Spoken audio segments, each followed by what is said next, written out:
Bonjour et bienvenue sur ExoVideo. Ici dans cet exercice, nous devons remplacer les points d'interrogation, comme celui-ci par exemple, par des montants, en fonction de nos connaissances et de certaines logiques. Donc la première ligne ici, il n'y a pas de point d'interrogation ni sur la seconde, donc on va juste compléter en mettant des zéros et en recopiant les montants.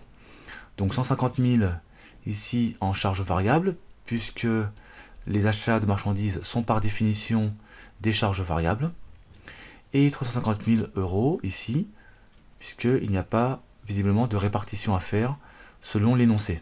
Bien. Ensuite, nous avons des achats de matières premières pour 175 000 euros, et on doit donc remplacer les points d'interrogation. Par définition, les achats de marchandises, de matières premières, sont des charges variables. Donc ici, je vais indiquer dans la partie variable, charge variable, le montant dans sa totalité, donc 175 000, et j'indique ici 0, puisque je n'ai pas de partie charge fixe. Ensuite, au niveau des impôts, taxes et versements assimilés, j'ai 50 000 de répartis donc sur la partie variable. Et bien, pour trouver la partie fixe, je vais faire une soustraction entre le montant total et la première répartition.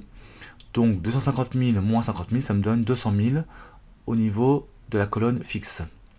Donc là, je vais mettre 200 000. Et bien entendu, je vais recopier mes 50 000 euros initialement indiqués dans l'énoncé. Bien. Ensuite, j'ai commission des commerciaux, avec également deux points d'interrogation. Et bien là, je n'ai pas de question à me poser, puisque par définition, ce sont des charges variables. Donc là, je vais indiquer 125 000.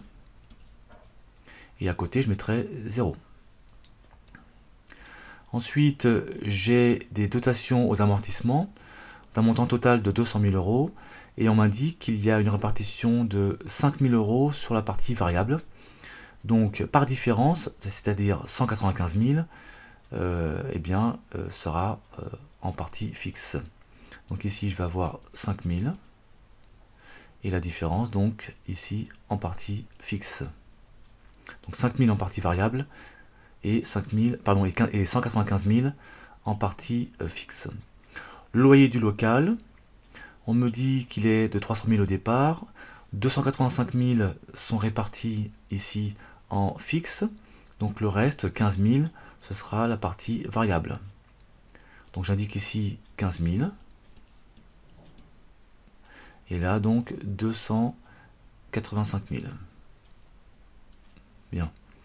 En charge externe, les charges externes, 100 000 euros. La répartition, on me dit qu'elle est de 10 000 au niveau de la partie variable, ici. Et donc, par différence, on va avoir 90 000 dans la partie fixe. Donc ici, 10 000. Et donc ici, 90 000. Ensuite, les frais de transport sur achat.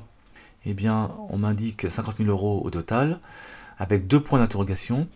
Ici, par définition, il faut le savoir également, que les frais de transport sur achat dépendent des achats, donc ce sont des charges variables. Et donc, ici, on va indiquer 50 000, et ici, 0. Il nous reste donc des charges d'intérêt et la prime d'assurance, et on nous indique la répartition, puisqu'il n'y a pas de point d'interrogation dans la colonne charges variables. Donc il nous suffit simplement de recopier ces mêmes chiffres ici. Donc 150 000 et 85 000. Voilà, nous avons donc réparti nos différentes charges selon les indications, selon les points d'interrogation et les éléments que nous avions dans l'énoncé initial. Voilà, surtout n'hésitez pas à laisser un commentaire ou une question en dessous de la vidéo, ou alors sur notre page Facebook ou sur notre compte Twitter. Cette vidéo est maintenant terminée, merci de l'avoir suivie, à très bientôt.